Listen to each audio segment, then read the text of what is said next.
Hola amigos, amigas, sean bienvenidos a este teleseminario Creación Audiovisual y Derechos de Autor.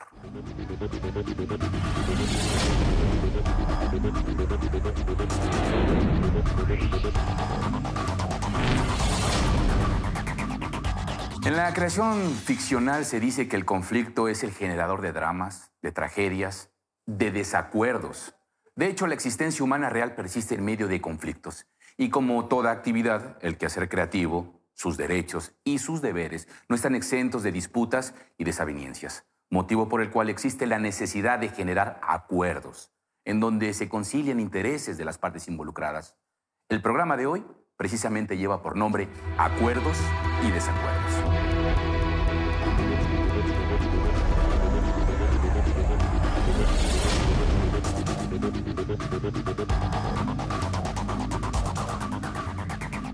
Y para hablar de este importante tema tenemos hoy el gusto de contar con la maestra Suku Mejía Castillo. Ella es maestra en Propiedad Industrial, Intelectual y Derecho de la Sociedad de la Información por la Universidad de Alicante, España.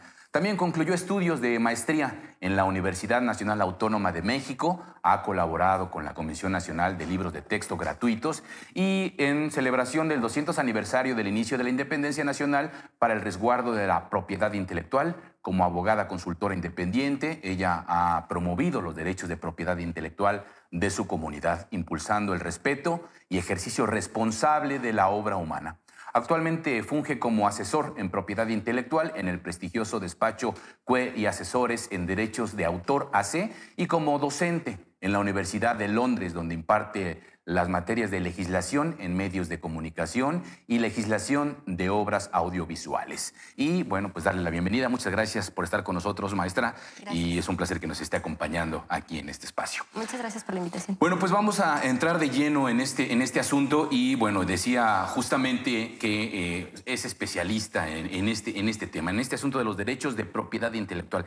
¿Qué son estos derechos de propiedad intelectual?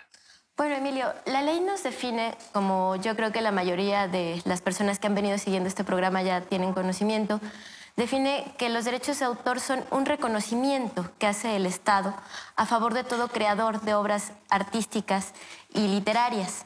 Es decir, es una protección que el Estado nos otorga y para fomentar la creación intelectual justamente. Cuando hablamos de, por ejemplo, en este asunto de propiedad intelectual, estamos hablando de los derechos de autor de la misma obra. La propiedad intelectual se divide en dos ramas grandísimas. Una es la propiedad industrial y la otra son los derechos de autor.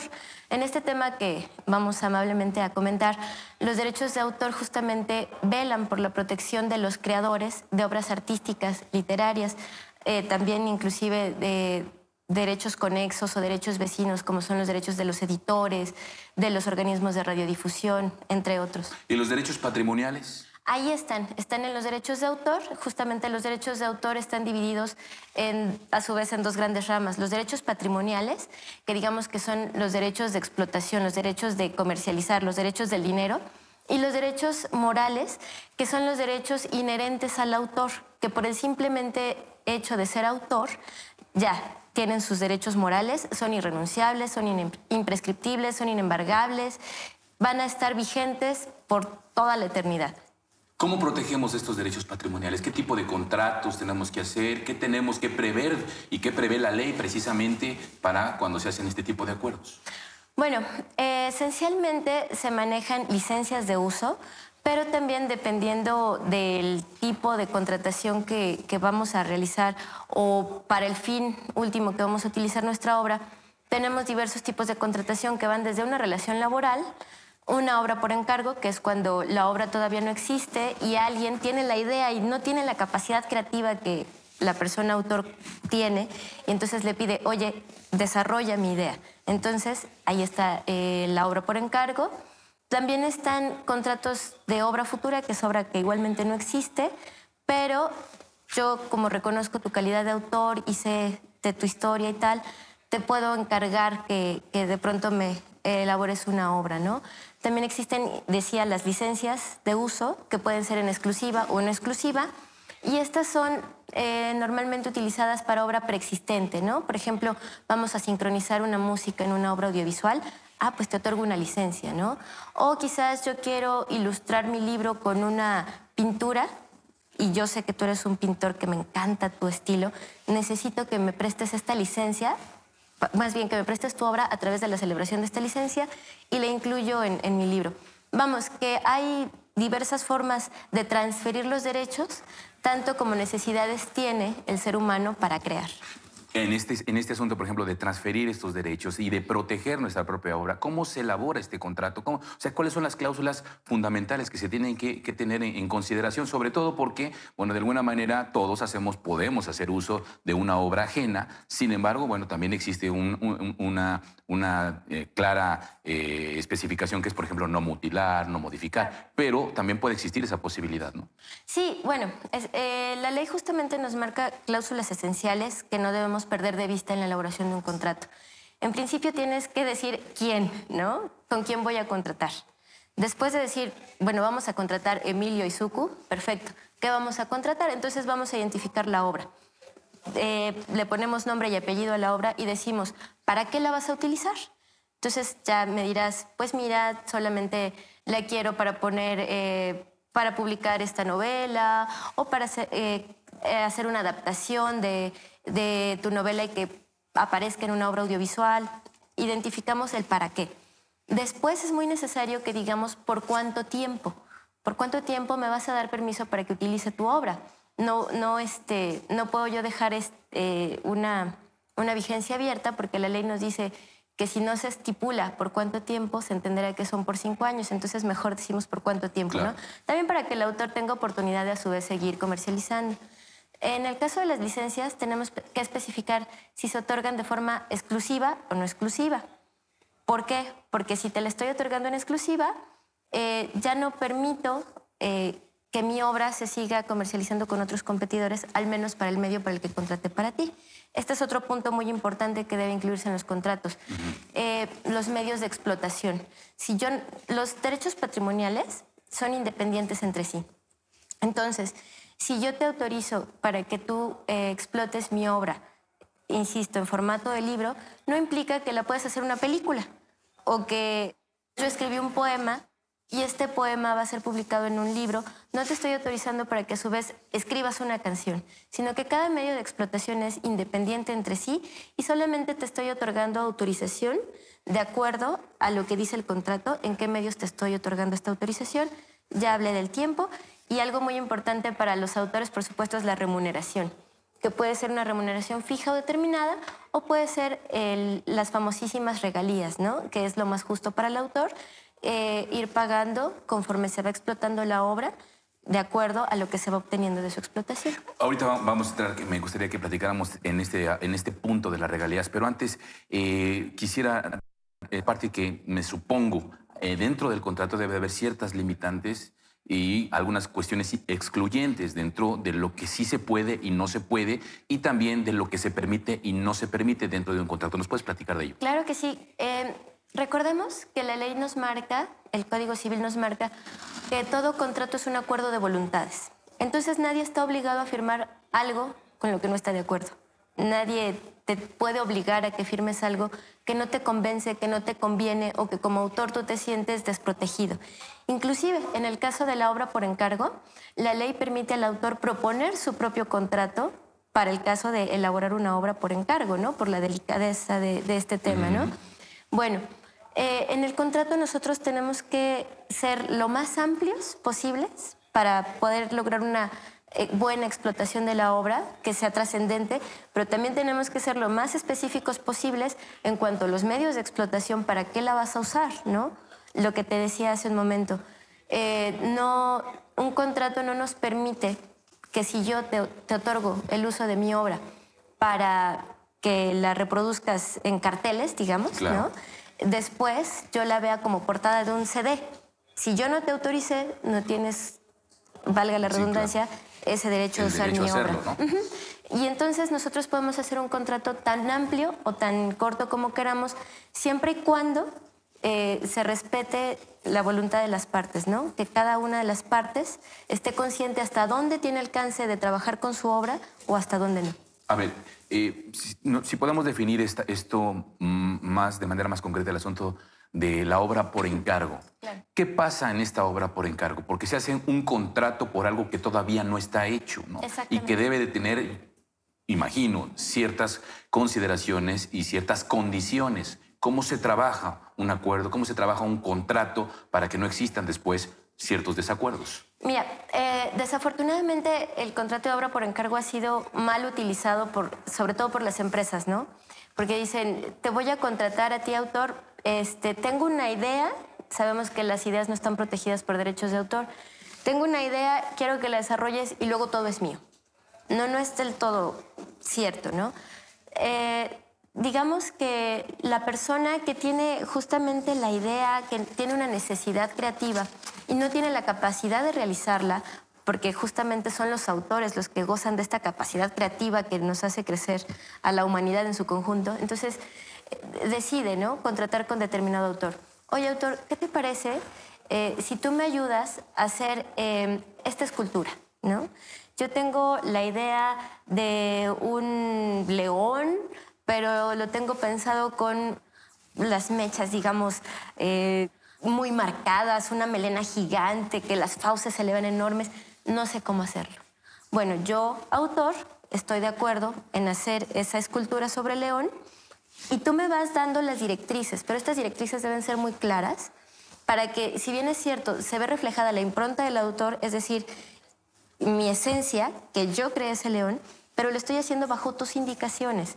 No existe aún la obra, pero tú me estás diciendo exactamente qué es lo que quieres, cómo lo debo desarrollar, a dónde tengo que llegar, tamaño, medidas, formas. Sí, insisto, se va a notar la impronta del autor, pero con las instrucciones de un tercero. Ese es un contrato de obra por encargo. Ahora bien, se le hará un pago al autor, pero esto no implica que quede exento en determinado momento de un pago de regalías. Es decir, retomo, la ley nos dice que un contrato es un acuerdo de voluntades. Entonces podemos pactar tan amplio como sea posible, siempre y cuando esté dentro de los límites de la ley. ¿Qué pasa en el renglón de coproducciones que se dedican a hacer audiovisuales, por ejemplo, que trabajan con audiovisuales en materia educativa, por ejemplo? Claro, este es un tema un poco más complejo porque una creación audiovisual no nada más implica que tengo, por ejemplo, un guión y lo adapto a una obra cinematográfica, sino que implica también la asistencia de un fotógrafo, implica también la asistencia de un director realizador, implica que se encuentre ahí el productor, todas estas personas que la ley justamente nos dice que son autores de una obra audiovisual. Bueno, cuando se trata de una coproducción, quiere decir que dos o más personas, inclusive pueden ser más de dos, que estén interesadas en producir una obra audiovisual, unen sus esfuerzos, unen su iniciativa y unen su interés, inclusive asumen el riesgo de llevarla a cabo. Acá el contrato debe ser un poco más detallado, pues nos tiene que indicar en qué porcentaje cada una de las personas va a participar y asimismo qué tanta responsabilidad va a adquirir cada una de ellas con este porcentaje de participación.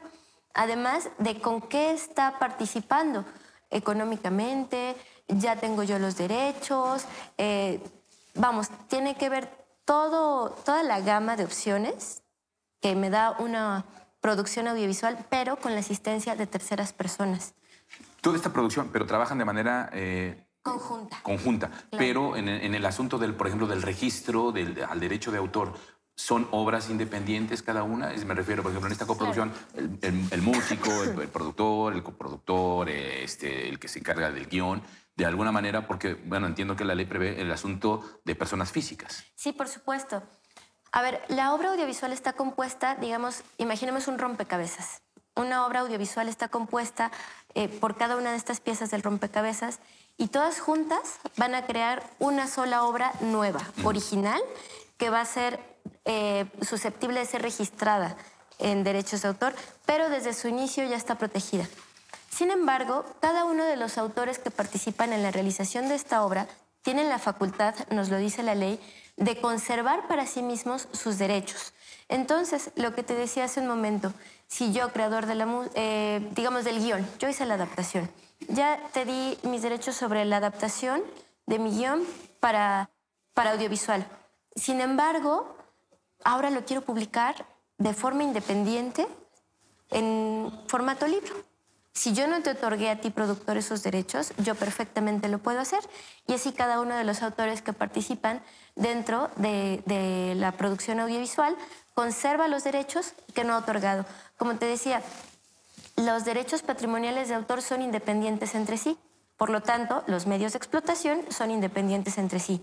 Todo aquello que yo no haya transferido dentro de un contrato, lo conservo para mí y lo puedo seguir explotando libremente. Entonces, me permite justamente la ley, dentro de esta famosísima protección que hace el Estado a mi creativo, de seguir obteniendo retribución por mi obra en otros medios. ¿Qué medios de impugnación, o con qué medios de impugnación cuenta, por ejemplo, un creador audiovisual, un autor audiovisual, para no llegar, por ejemplo, a tener que contratar abogados, por ejemplo, a enfrentarse a una situación... Para no tener que demandar. Sí, exactamente, para no tener que demandar y, bueno, enfrentarse a una situación mucho más compleja, ¿no? Claro. Mira, los derechos de autor son muy nobles. La verdad es que de pronto los vemos con repelús, pero los derechos de autor nos permiten, dentro de la ley nos establece, por ejemplo, el procedimiento de avenencia, que es un procedimiento de amigable composición. Yo estoy muy enojada contigo, productor, porque a pesar de que estaba yo de acuerdo en otorgarte mi licencia de uso de mi guión, ya lo vi en pantalla y pues no era lo que acordamos. Te cambiaste totalmente la historia, mutilaste personajes, tal. Pero no estoy tan enojada como para demandarte. Y además no tengo el dinero. Es más, no tengo ganas. Es más, no conozco un abogado. Es más, me dan miedo los abogados. Me dan miedo los abogados porque son feos, ¿no? Tenemos una imagen del abogado coyote. Bueno, el Instituto Nacional del Derecho de Autor aquí juega un papel muy importante. Ahí nos otorgan asesoría de forma gratuita y expedita. Entonces acudimos al Instituto Nacional del Derecho de Autor y decimos, oye, tengo este conflicto y podemos dirimirlo a través de este procedimiento de amigable composición. ¿Qué implica? Yo hago un escrito y entonces es como mi carta a los Reyes Magos, ¿no? Escribo todo lo que pasó, por qué me siento ofendido y en qué derechos, lo presento. Se nos cita una junta entre, en este caso ya no me acordé quién es el que infringió, el productor, y yo, y nos sentamos y comentamos. ¿Sabes qué? Yo no estoy de acuerdo con esto, yo sí estoy de acuerdo con esto, y tratamos de llegar a esta amigable composición frente a una autoridad del Instituto Nacional del Derecho de Autor que irá tomando nota, pero no participará. Digamos que es solamente un procedimiento, pues sí, de amigable composición, ¿no?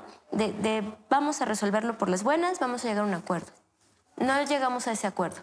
Podemos someternos aún al procedimiento de arbitraje. Entonces ahí un perito en la materia podrá determinar qué tanto se vieron infringidos mis derechos o qué tanto no. Qué tanto le asiste a uno o a otro la razón. Y entonces no llegamos a los abogados. Claro, pero digo, donde de repente existe ahora un asunto de un parteaguas para la cuestión de la legislación y los derechos de autor, por ejemplo, ahora las nuevas tecnologías, la digitalización de materiales, ¿cómo se enfrentan las instituciones precisamente en este rubro de la digitalización? ¿Qué tienen que hacer? ¿Qué tienen que cuidar? ¿En qué momento pueden y no pueden acceder a estos materiales, por ejemplo? Claro. Mira, a los archivos audiovisuales se les da el mismo tratamiento que las bibliotecas, en realidad. Además, que es muy curioso hablar de nuevas tecnologías porque ya llevamos como 40 años con ellas. Más bien tenemos que cambiar el chip del paradigma, ¿no? Es como cuando surge la imprenta y todo el mundo dice, no, va a ser imposible proteger, ¿no? Todo el mundo me va a copiar. No, digo, la fotocopia, ¿no? No, va a ser imposible detener las copias. O el CD, no, va a ser imposible detener las copias. No. La verdad es que tenemos que, insisto, cambiar el chip y tener en consideración que los derechos de autor son reglas generales. Son tan bonitos, tan amables, que son reglas generales que nos permiten inclusive adaptarlos a estas nuevas formas de explotación. El Internet, las nuevas tecnologías o lo mal llamado multimedia son nuevas formas de explotación de una obra. ¿Qué pasa con los archivos? En efecto, se tienen que adecuar a esta realidad actual. ¿Cómo? Siguiendo su ley. Si yo no puedo vender una obra en una librería, pues sí, es donde más se venden los DVDs, ¿no? En una librería, porque no tengo autorización, ¿qué me hace pensar que lo puedo vender por internet? Claro. No es exactamente lo mismo. Claro que sí hay algunas adaptaciones, pero tenemos que seguir las reglas generales, que en principio es el respeto innato a la autoría de la persona creadora. Bien, ahorita vamos a seguir platicando Claro que sí. sobre el asunto de la exclusividad, por ejemplo, los contratos de exclusividad y también el tema de las regalías, pero si me lo permites, un segundo, vamos a hacer un espacio para platicar, para escuchar la participación del doctor Jesús Paredes Gómez. Él es director del Registro Público del Derecho de Autor, Indautor, y él nos puede enriquecer, como siempre, esta conversación. Escuchemos.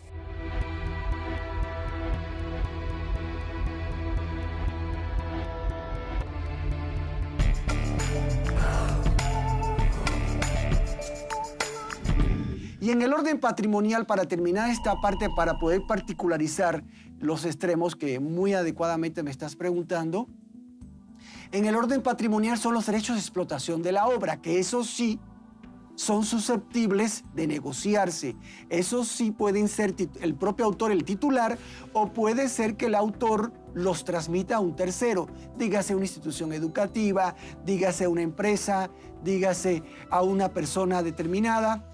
¿Por qué? Porque son facultades de explotación de la obra que están compuestas por el derecho de reproducción de la obra, el derecho de distribución de la obra, el derecho de comunicación pública de la obra, el derecho de comercialización de la obra y cualquier forma de explotación de la misma. El registro público del derecho de autor se basa en un principio, el principio de buena fe. En el orden jurídico también dice la ley declarativo de derechos. ¿Qué quiere decir esto? Que yo vengo aquí al instituto y lleno una solicitud identificada como RPDA 01 y yo manifiesto bajo protesta de decir verdad ser el autor de tal obra, en cualquier rama. Pongo mis datos, el título de la obra, la rama, de que si es pictórica, de dibujo, etc. Firmo mi solicitud, acompaño un pago de derechos por 206 pesos, que todo está en la página del Indautor muy bien clarificado, y tenemos un servicio que voy a promocionar aprovechando esta oportunidad, que le llamamos expresautor, que el mismo día el autor viene a registrar su obra o con carta poder a través de un tercero y obtiene su registro. El registro público del derecho de autor no le otorga al usuario un derecho, le reconoce un derecho a partir de una manifestación de voluntad. ¿Qué puede pasar? Como pasa en el orden práctico, que no todo el mundo actúa de buena fe y alguien puede haber acudido a registrar una obra ajena de un tercero. Es importante registrar, por supuesto que es importante registrar. ¿Por qué? Porque el registro es un depósito que hace el autor ante la autoridad autoral de su obra. Y es una forma de acreditar la existencia de la obra con determinadas características. Es importante el registro porque también le da publicidad a la obra. Entonces sí hay que incentivar esta cultura del registro, aunque aclaro que no es obligatoria. Lo que se quiere es incentivar el esfuerzo creativo. Incentivar el esfuerzo creativo porque es parte del acervo cultural de la nación. Y queremos que tener un acervo cultural propio en la nación mexicana, pero con originalidad, con creatividad, que vaya cada año desarrollándose, incrementándose y en correspondencia también con los adelantos tecnológicos.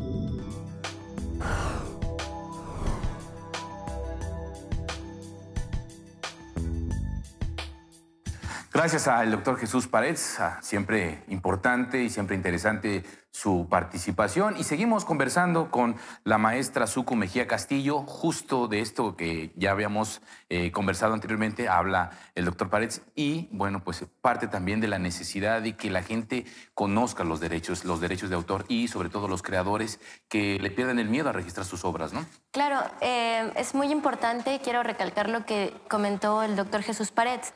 Si bien es cierto, el registro de una obra no es lo que me da un derecho, es decir, la obra está protegida desde el momento de su creación y de su fijación en un soporte material, es importante que los autores acudan a registrar porque me ofrece una prueba documental en caso de haber alguna controversia. Es muy importante que estemos siempre atentos al Instituto Nacional del Derecho de Autor y que estemos cercanos a ellos para ir manejando nuestras obras de una manera adecuada. Y bueno, ya lo hemos platicado aquí a lo largo de estos espacios, no es tan difícil, la verdad es que de repente nos da un poco de temor, flojera, o somos pues flojos, no queremos llevar tanto papeleta, tanto papelería, pero al final de cuentas no es tan difícil. Yo creo que la sugerencia y el llamado a que lo hagan. Si un autor decide, en todo caso, no difundir su obra, de alguna manera tiene que protegerse. Y de alguna manera también tiene el derecho a difundirla donde él quiera y como quiera. En este caso, por ejemplo, ¿a qué medios legales tiene que recurrir? Si podemos contestar esta pregunta, si me nos permite, Suku, vamos primero a otro espacio y ahorita regresamos con esto que vamos a dejar aquí en el tintero. Vamos precisamente a escuchar un adelanto de los testimonios que nos esperan después de este corte.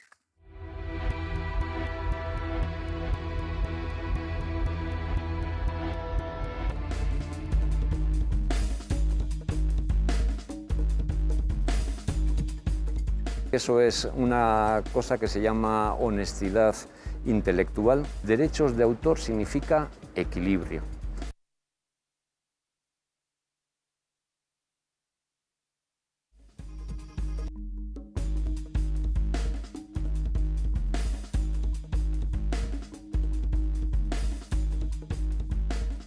Durante 2013, Google recibió peticiones para quitar más de 100 millones de links por violación a derechos de autor.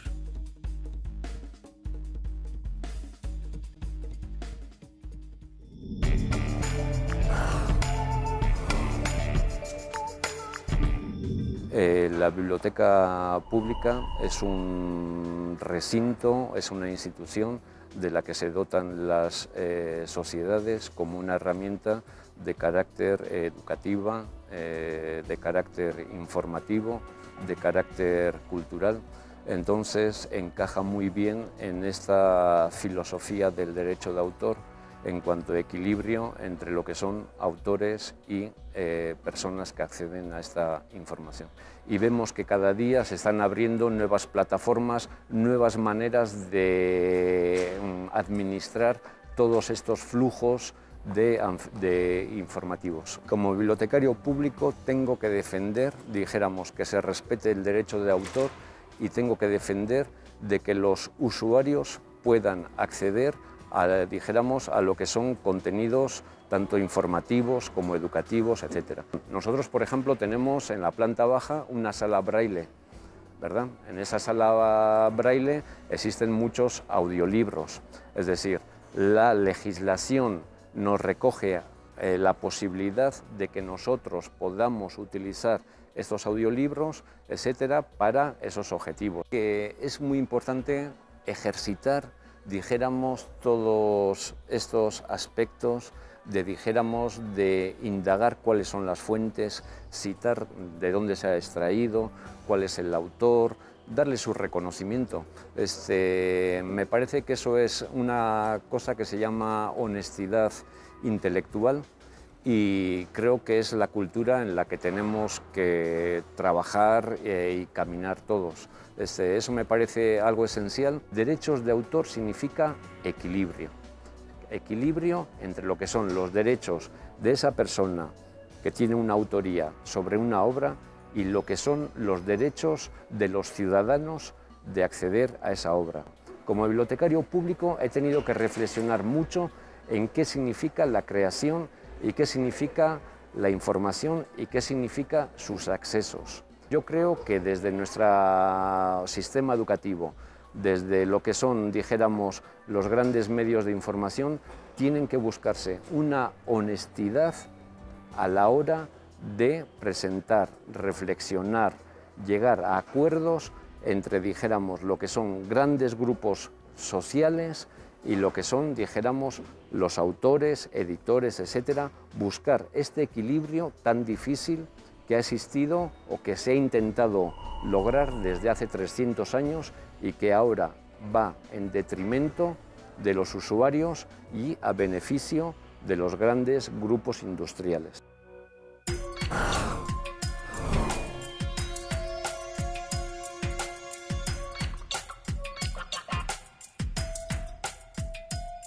Estamos de regreso, amigos, amigas. Me permito recordarles que pueden tener contacto con nosotros a través de nuestro Facebook, donde nos pueden enviar sus dudas y comentarios, y también los que se inscribieron previamente podrán solicitar su constancia de participación. Es muy importante también, desde luego, que nos escriban y nos hagan llegar sus preguntas. Vamos a seguir platicando con la maestra Suku Mejía Castillo en este tema tan interesante que son precisamente estos acuerdos y estos desacuerdos. Y dejamos ahí pendiente, primero que nada, el asunto de que si un autor decide que su obra no se difunda libremente, o por lo menos no con su nombre, ¿qué medios legales tiene que hacer? Sobre todo para que su obra se reconozca y se le reconozca, ¿no? La ley también, perdón, la ley también nos permite o le otorga al autor esa potestad, la forma de dar a conocer su obra o de mantenerla inédita. Supongamos, yo quiero dar a conocer mi obra, pero soy muy penosa. No quiero que aparezca con mi nombre. Entonces me voy a poner un seudónimo y la doy a conocer. En este caso, sigo protegida por la Ley Federal del Derecho de Autor. No importa que no sea mi nombre el que aparece dentro de la obra. También está el otro supuesto. Quiero que mi obra se dé a conocer, pero prefiero ser anónimo. Quiero quedar en el anonimato y pasar la historia como anónimo, ¿no? Bueno, pues en este caso también la ley nos está protegiendo y nos otorga exactamente las mismas facultades y derechos y obligaciones que a cualquier otro autor que sí decidió poner su nombre y hacerse famosísimo con su nombre. ¿Cuál es la diferencia? ¿A quién le pago? Claro. ¿A quién me acerco? Bueno, también la ley lo prevé. La ley dice que la primera persona que ha explotado esa obra es aquella a la que se le va a hacer el pago correspondiente. Supongamos un libro, una obra literaria, que es lo más común, ¿no? La escribo y me quiero llamar Pancho López, aunque yo sea Suku Mejía. Claro. Vale, se la entrego a la editorial, él la publica y dicen, bueno, y ahora, ¿cómo llega el dinero al autor? A través de esa primera persona que la publicó. Yo sigo obteniendo mis pagos correspondientes y el editor tiene la obligación de conservar mi nombre en el anonimato o bajo seudónimo, como yo así lo estipulé. Es parte de mis derechos morales y patrimoniales que me otorga la ley. ¿Y qué pasa si no lo respeta? ¿Qué pasa si en determinado momento se divulga el nombre? Claro, ahí tenemos nuevamente, en ejercicio de estos derechos patrimoniales, la opción de reclamar a la editorial a través de alguno de los procedimientos que ya vimos, ¿no? Claro. Que puede ser a través de una amigable composición, un arbitraje o bien ya irme a tribunales, ¿no? Que se aplicará de manera supletoria el Código Federal de Procedimientos Civiles o inclusive también el Instituto Mexicano de la Propiedad Industrial puede tomar partícipe en materia de comercio, en infracciones en materia de comercio. Inclusive se puede llegar hasta un conflicto en el orden penal, que ya es como algo extremo, ¿no? Algo extremo. Es la última fuente del derecho que queremos tocar. Bueno, pues yo tengo exactamente en mis manos las mismas facultades que un autor que decide poner su nombre, ¿no? Es mi derecho de paternidad y el artículo, me parece que es el 27 de la ley, es el que me dice las facultades que tiene el autor y entre ellas implica, tiene el derecho de autorizar o prohibir hacer lo que le convenga con su obra. Perfecto. Bueno, hablemos ahora de los contratos de exclusividad. De alguna forma, la conveniencia que existe dentro de un contrato de exclusividad, por ejemplo, pero también las desavenencias que puede tener. ¿Cuáles son, en este caso, las limitaciones, las excepciones, lo que se tiene que considerar, pero sobre todo, cuáles serían los derechos y las obligaciones, tanto del autor, en este caso, como de la misma quien compra estos derechos? Claro, el tema de la exclusividad tiene que ver con el mercado, con una cuestión económica. Si yo te firmo un contrato de forma no exclusiva, estoy dejando abierta la puerta para que acuda un tercero y también explote esa obra en unos medios similares o en el mismo medio en el que yo estoy otorgando mi licencia, ¿no? Sin embargo, si yo acuerdo una licencia de forma exclusiva, ¿qué pasa? Que solamente, digamos, me casé por el tiempo que estipulamos en el contrato con la persona a la que transferí mis derechos. Con lo cual yo no puedo ir con una tercera persona a nuevamente otorgarle una licencia o cualquier otro tipo de transferencia de derechos de propiedad intelectual a esta tercera persona porque estoy amarrada con este primero. Hasta en tanto no se termine la vigencia del contrato, yo no recupero mis derechos y entonces sí puedo salir adelante nuevamente a comercializar. Por eso es que la ley nos señala que cuando una licencia se otorga de forma exclusiva debe específicamente que indicarse licencia de uso exclusiva o licencia de uso no exclusiva. ¿Para qué? Justamente para, insisto, hablamos de temas económicos, de temas de comercio, para que la persona que está adquiriendo los derechos tenga la seguridad jurídica de cómo puede explotar esta obra, pero también tiene la obligación de poner todos los medios a su alcance para que en efecto se lleve a cabo la explotación normal de esta obra. Tiene que poner todo el ánimo, todas las ganas, todos sus medios para que esta obra salga al público y me sea retribuida. Este es un punto muy importante porque en el ámbito, por ejemplo, de la creación audiovisual, por ejemplo, o en el ámbito de la música, sobre todo, también se da de los creadores musicales. De repente no encuentran parte del apoyo. Firman un contrato de exclusividad, que es de alguna forma, pero el compromiso es hacer esta difusión o por lo menos darle la importancia a la obra para que se dé a conocer. Sin embargo, muchas veces no sucede y eso es una queja constante de que a la hora de la hora no cumplieron con que a lo mejor en difusión en medios, a lo mejor en tipo de organización o exposición de la obra. ¿Qué pasa en estos casos? Bueno, pues también tenemos el derecho a dar por terminado el contrato. Cuando las obligaciones contractuales no se cumplen, también yo tengo derecho a pedir que se termine el contrato justificando claramente el porqué. Normalmente los abogados solemos poner en las cláusulas contractuales los motivos por los cuales vamos a dar por terminado un contrato. ¿Por qué quiero ya separarme de ti, no? Claro. ¿Por qué quiero terminar nuestro matrimonio en exclusiva? Bueno, pues puede ser una de esas causas. Porque tú te comprometiste a que mi obra iba a salir a la luz pública, digamos, en el periodo de un año. Ya pasó un año y no lo has hecho. Pero además de que no lo has hecho, no estás poniendo todos los medios a tu alcance para hacerlo. Es más, ni siquiera tienes los preparativos para sacar mi obra a la luz pública. Digamos que una obra se vuelve como un hijo del autor. Entonces, lo que yo quiero es que todo el mundo conozca a mi hijo, ¿no? Claro. Cuando la persona que adquiere mis derechos no ha hecho nada por difundirla, por explotarla, porque es a lo que nos comprometimos, claro, yo tengo el derecho a dar por terminado este contrato. Y ahí entramos en este ámbito de las regalías, que precisamente es pues, parte de la necesidad del autor pues, de generar este dinero. Y hablábamos del asunto comercial. ¿Qué pasa con las regalías? ¿Cómo surgen estas regalías? ¿Hasta qué momento son válidas o más bien vigentes? Porque me imagino que tienen caducidad. Claro, igualmente conforme el contrato vamos a estipular el pago de regalías respecto a la explotación de la obra. ¿Qué es una regalía? Es una cosa con qué se come. Claro. No, pues es un pago justo que el autor va a obtener de acuerdo al porcentaje pagado con la empresa que adquirió sus derechos de explotación. Claro, insisto, algunos derechos, todos derechos, ciertos derechos, ¿no? Depende de cómo el autor lo haya decidido. Digamos que aquí no hay nada estricto, bueno, más bien no hay nada estipulado así de tiene que ser así, ABC. Lo que yo decido es mi potestad. Yo decidí X y Y medios para explotación de mi obra. ¿Por cuánto tiempo? Durante tanto tiempo. Pues en esos medios y en ese periodo de tiempo, la empresa o la persona física que ha adquirido mis derechos tiene que pagarme una parte proporcional de acuerdo a lo que nosotros hayamos quedado en esta, valga la redundancia, en este acuerdo, me tienen que pagar estas regalías. ¿Cómo? Me tienen que mostrar su contabilidad y me tienen que decir, este año vendimos tanto, acordamos que te iba a pagar 15%, es un decir, te corresponde tanto, menos, bueno, primero se saca normalmente lo que es la distribución, la publicidad, tal, entonces te corresponde tu 15% libre que corresponde a tanto. Y esto es...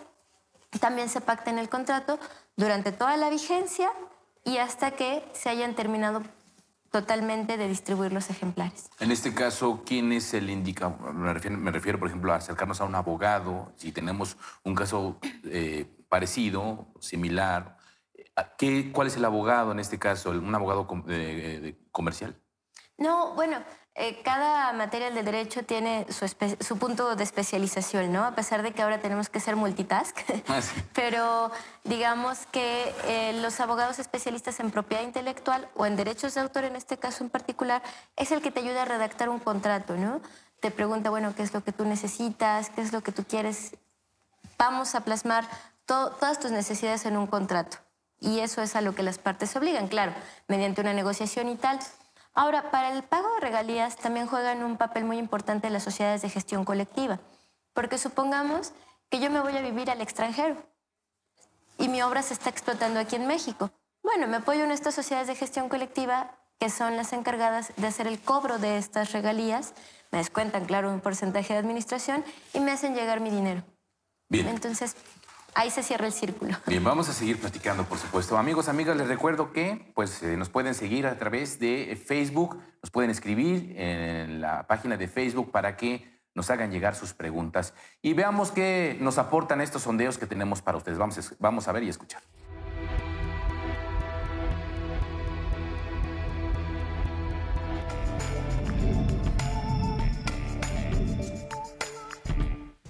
Pues al final de cuentas yo le aconsejaría a todos los jóvenes que si tienen ganas de hacer algo o si tienen una idea plasmada, que la registren.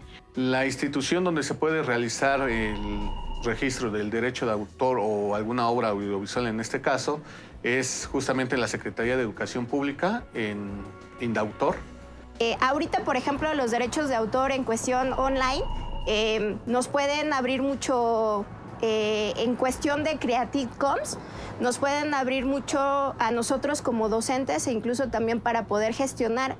Ya hay festivales, tanto de cortometrajes, que tú puedes incluso hacer con todo lo que hay libre en YouTube, tú puedes hacer también un propio cortometraje. Entonces yo creo que realmente se está haciendo esto de los derechos de autor muy padre a nivel online, porque no tan solo tu trabajo se exhibe en plataformas regionales, sino en todo mundial, y creo que eso es algo que se debería de hacer muchísimo más. Bueno, realmente desconozco ante qué institución se tienen que registrar materiales audiovisuales.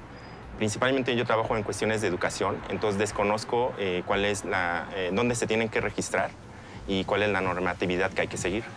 Pues yo creo mis trabajos que subo a la red con material precisamente de otros autores. No se da el crédito adecuado, no se respeta el derecho de autor precisamente. Y yo creo que de ahí viene la falta de cultura que tenemos todos los que intervenimos o colaboramos para un medio de comunicación, darle el respeto que se merece, ¿no? Bueno, personalmente soy de aquellos usuarios que prefieren comprar la música en los distintos, ahora sí que sites que tienen esta modalidad. Aún prefiero yo comprar los discos y los viniles, para mí es mejor, tiene una mejor calidad de audio, pero sí ocupo sitios como YouTube, como Instagram, como Facebook, como Twitter, que manejan ese tipo de contenido al instante y que es compartible.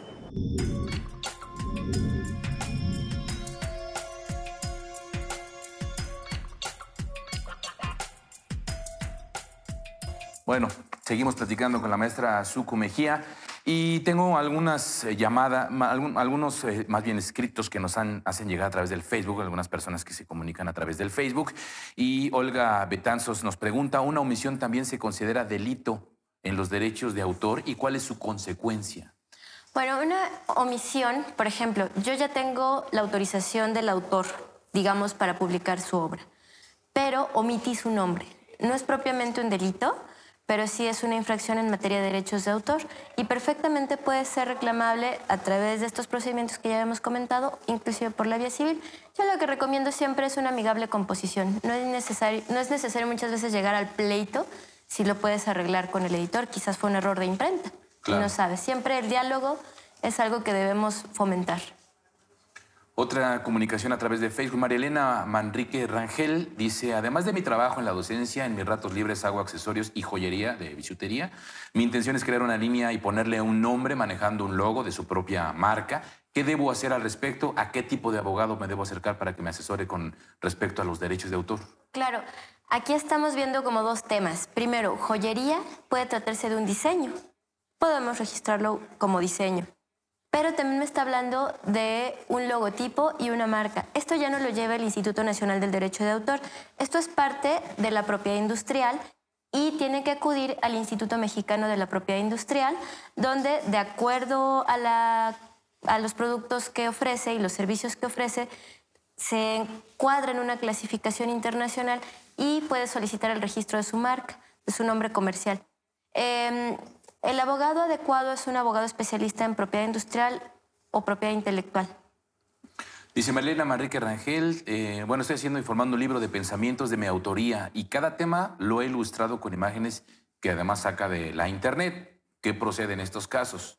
Bueno, internet, yo suelo decirle a mis alumnos, internet es libre pero no es gratis. Entonces, si bien es cierto que internet nos permite tener acceso a toda la información de todo el mundo en cualquier momento, también lo es que cada obra tiene autor. Entonces, yo le sugeriría que se acercara, tratara de buscar a la página a la que entró. Por ahí normalmente ponen, si se encuentra el nombre del autor, hay que tratar de contactarlo. También se puede acercar a alguna sociedad de gestión para preguntar si conoce al autor, pero normalmente se puede contactar al autor acudiendo nuevamente a la página donde se sacaron las obras y hay que otorgarles reconocimiento. Eso siempre. En ese sentido, por ejemplo, los trabajos que se hacen, ahorita el asunto de la internet, la falta quizá de regulación y estos recovecos en materia legal hacen, por ejemplo, que gente pues baje libros, baje música. ¿Cómo se procede en esto? ¿Cómo proceden en este caso las productoras, los autores, los encargados de crear una obra y de repente la encuentran en la internet porque alguien la logró bajar? Sí, normalmente, insisto, se privilegia el diálogo, ¿no? Entonces, me encontré una obra que no tiene autorización para estar en internet. Muchas veces están fotocopiadas, así vil y llanamente, y aparece inclusive el nombre del editor que tiene los derechos y tal. Y sin autorización lo están poniendo en la red. Entonces, lo que se hace es decirles, insisto, de una forma muy amable, oye, te pido de favor que bajes esa obra de la red porque es una obra protegida y quizás no tengo los derechos para subirlo a la red, o ya está en venta en la propia red y entonces estás, poniendo trabas a una normal explotación de la obra y eso finalmente termina en un detrimento del autor. Actualmente ya hay un movimiento llamado Creative Commons y entonces los autores indican el tipo de licencia que otorgan en la red, ¿no? Digamos, se me tiene que atribuir que es mi obra y si te permito compartirla. Algunos inclusive permiten comercializar la obra que ya subieron en la red. Es decir, está en internet, no necesariamente es gratis, sí es libre, pero hay que otorgarle el debido respeto al autor. Al final del día, si lo estoy utilizando para crear obra derivada, me convierto en autor y también voy a requerir ese respeto a mis derechos, ¿no? Claro. Hay que ponerse en los pies del otro autor. Todos podemos ser autores en algún momento. Claro.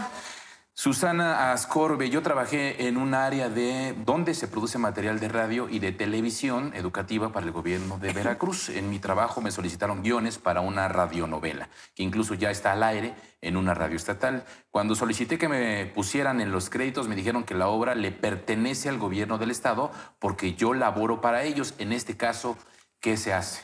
Bueno, es que hay dos... No. Ahí hay dos tipos de derechos.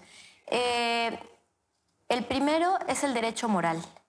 Comenzábamos al inicio de esta charla a hablar de los derechos morales que son irrenunciables, son imprescriptibles. Entonces, perfectamente tiene derecho a que se le reconozca su calidad de autora como guionista de estas obras que ella realizó. Si tiene un contrato de prestación de servicios o un contrato laboral con el gobierno del estado donde se indica que está contratada justamente para crear obra, en efecto, la obra es propiedad del gobierno del estado, pero habría que analizar el caso concreto para poder... Es que eso iba, no existe una cláusula o un lineamiento en el cual dice toda obra que se produzca dentro de esta institución como tal, en este caso, por ejemplo, radiodifusoras, televisoras, que le pertenece a la propia empresa. Los contratos lo deben indicar. Cuando se te contrata para crear una obra, como parte de tu trabajo día a día, lo debe indicar perfectamente el contrato. Si el contrato no lo indica, se presume que corresponde el 50% para cada una de las partes. Sin embargo, tu empleador puede perfectamente publicarlo sin tu autorización y tú no. Pero aquí lo que más me interesa es el tema del derecho moral, el reconocimiento que se le debe dar a la autora. Insisto, tendríamos que verificar el caso en concreto, pero su derecho moral es irrenunciable y tiene que luchar por él. Bueno, entonces dice, entonces cuando se me contrata, es otra pregunta de la audiencia, se me contrata para realizar una obra, por ejemplo, una institución, y me pagan por ello, sigo teniendo derechos para demandar una parte de la explotación económica de la obra. ¿Qué pasa cuando quien me contrató para realizar una obra audiovisual modifica esta obra? Por ejemplo, la reeditan para acoplarla en tiempos comerciales, a veces hasta cambian los créditos, otras veces incluso la vuelven a ya modificada, registran esos derechos y lo que dicen es, pues es una obra similar, no es exactamente la que tú nos presentaste. ¿Cómo quedan estos derechos? No, esto es una obra derivada. Lo que me estás diciendo es directamente una obra derivada. Es decir, cuando me baso en una obra preexistente y de ella hago modificaciones y tal, siempre tiene que ser con la anuencia del autor primigenio. Entonces, genera una obra nueva, pero es una obra derivada que siempre tiene que seguir el hilo del autor primigenio. Siempre debe contar con la autorización del autor primigenio. Una vez que la otorgó, ya no la puede retirar, pero se debe contar con su autorización previa. Esto es muy importante. Si el autor permite que modifiquen su obra bajo un contrato, un acuerdo, un convenio, entonces una vez que se da ya no puede entonces... Bueno, también el autor tiene el derecho de retiro, pero son peculiaridades, se tienen que cubrir con algunos lineamientos muy peculiares, ¿no? Digamos que en principio la regla general es, si yo otorgo mi autorización para hacer una obra derivada, ya no la puedo retirar. Ya no te puedes separar. Okay. Elvia Vázquez, en países de Europa el servicio de fotocopiado para una muy baja cuota, paga una muy baja cuota de derechos de autor y en esta relación con el volumen de reproducción anual. Dice, en España está por entrar una ley de este tipo el 1 de enero del 2016. En otras, al ingresar a la biblioteca se pasa por un torniquete y se depositan unos cuantos centavos para el pago de los derechos de autor. ¿En México podría haber algo similar? ¿Es complejo tener un esquema similar? No, ya lo hay, y en España también ya lo había. De hecho, si tú acudes a la UNAM, por citar un ejemplo, a sacar una fotocopia, ahí tienen un letrerito donde especifican que tienen celebrado un convenio de reprografía, justamente para las fotocopias de los libros. Es un esfuerzo, por supuesto, pero es justamente en aras del respeto a los autores. Bien, bueno, pues se nos está desafortunadamente terminando el tiempo, pero sí me gustaría, Suku, si a manera de conclusión, pues podamos cerrar el tema de estas desavenencias, de estos desacuerdos a los cuales se puede encontrar el autor, pero también la capacidad de lograr estos acuerdos, precisamente para evitar un conflicto jurídico mayor y en este caso, pues evitar también que al final de cuentas no se resuelva absolutamente el amor. Sí se resuelve, pero pues, de alguna forma a veces no conviene tanto un pleito, ¿no? Claro. Bueno, yo insisto que los autores, la creación intelectual e industrial es la base del desarrollo económico de un país. Un país crece en la medida que se respeta a sus autores y se fomenta la creatividad. En este sentido, yo exhortaría a los autores a que lean sus contratos, a que lean a qué se están comprometiendo y sobre todo a que no firmen si no están de acuerdo con algo con lo que van a hacer con su obra, ¿no? Siempre tenemos que estar atentos y tenemos que ser responsables de nuestros propios actos. Y en el caso de determinadas controversias, yo apelo primero al diálogo y después al pleito. Claro. ¿Sabes qué pasa? Que siento que desafortunadamente muchas veces la ventaja o la desventaja que se tiene dentro de este tipo de acuerdos o de esta necesidad de muchos autores, pues es darse a conocer y de repente los convenios, los acuerdos no están amañados. Entonces, bueno, es muy importante esta parte que dice, hay que asesorarse, que no nos dé miedo asesorarse, para eso hay personas especializadas. Sí, y sí lleva un poquito de tiempo estudiar la materia, entonces, de verdad, no todos los abogados son malos, no todos son buenos. Pero ante la duda siempre se puede consultar y ahí está el Instituto Nacional del Derecho de Autor que siempre está dispuesto a asesorar a los autores. Acérquense. ¿Cuál es en este caso, por ejemplo, parte de la responsabilidad que tendrían instituciones, estados, gobiernos para pues, fomentar y crear esta cultura, la cultura del derecho de autor, la cultura de registro? Su responsabilidad es básica y es fundamental. Un Estado que no respeta a sus autores no está respetando su cultura y por lo tanto está poniendo una traba al crecimiento de una nación, al crecimiento económico. Es fundamental el compromiso que debe tener el Estado mexicano en la protección y el fomento de los creadores, el fomento a la cultura, pero sobre todo los creadores también deben tener ese compromiso propio de velar por sus derechos, de conocer la ley, de capacitarse. En el Instituto Mexicano de la Propiedad Industrial constantemente hay talleres gratuitos de actualización, de información sobre cómo registrar una marca, un nombre de dominio, tal. Y en Indautor también los hay. Entonces, también son gratuitos y pueden ir a conocer cómo se registra una obra, cómo se tramita una reserva de derechos y solventar varias de sus dudas o inclusive acercarse a abogados que les generen confianza, ¿no? Sí, claro, y considerar que también como autores tienen obligaciones de alguna forma, ¿no? Y el hecho de el desconocimiento en la materia no nos excluye de poder caer... No nos exime de responsabilidad. Sí, claro, de alguna responsabilidad. Entonces, sí es importante que de alguna forma nos asesoremos, se asesoren, y pues la invitación es esa, precisamente, ustedes amigos que nos acompañaron en este día, pues eso, que de alguna forma busquen asesoría y pues trabajen de esta forma. Yo te agradezco mucho, Suku, que nos hayas dado toda la información necesaria. Y bueno, pues parte de este asunto, en estos acuerdos y desacuerdos, pues lo último que se tiene que hacer es precisamente a generar más desacuerdos cuando se pueden lograr acuerdos, ¿no? Muchísimas gracias por la invitación y estamos a sus órdenes. Bueno, pues muchas gracias. Gracias, la maestra Suku Mejía, y acompañándonos en esta emisión. Y también agradecerle a toda la gente que nos escribió a través de Facebook, a la gente que estuvo con nosotros a través de este medio. Gracias por su comunicación, gracias por sus dudas, sus comentarios. Desde luego, las dudas que quedaron aquí, las preguntas que quedaron pendientes, las vamos a hacer llegar a través de este mismo medio para que no se quede nada por ahí en el tintero y desde luego podamos tener mayor comunicación. Y también invitarlos a que nos acompañen el día de mañana en este teleseminario en el que estamos hablando de la creación y los derechos de autor de forma muy interesante. Gracias, pasen muy bien, gracias también a todo el equipo que hace posible esta emisión y tengan un muy buen día.